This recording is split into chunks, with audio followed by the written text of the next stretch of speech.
صحیح بخاری میں روایت ہے، رسول اللہ صلی اللہ علیہ وسلم نے فرمایا، تم لوگوں پر ایسا زمانہ بھی آنے والا ہے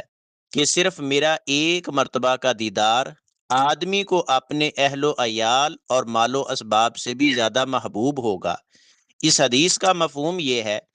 قیامت کے قریب ایک سچے مومن کے دل میں تڑپ ہوگی کہ وہ اپنے گھر والوں، مال و دولت، ہر چیز کو نبی صلی اللہ علیہ وسلم کے دیدار کی خاطر قربان کرنے کے لیے تیار ہوگا۔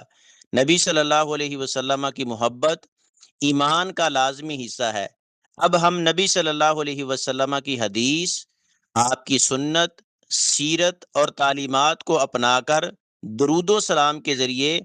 آپ صلی اللہ علیہ وسلم سے اتنا مضبوط تعلق کر لیں جس کی بنیاد پر ہم قیامت کو نبی کریم صلی اللہ علیہ وسلم کا دیدار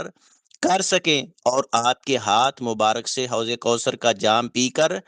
آپ کی شفاعت کے مستحق بن سکیں۔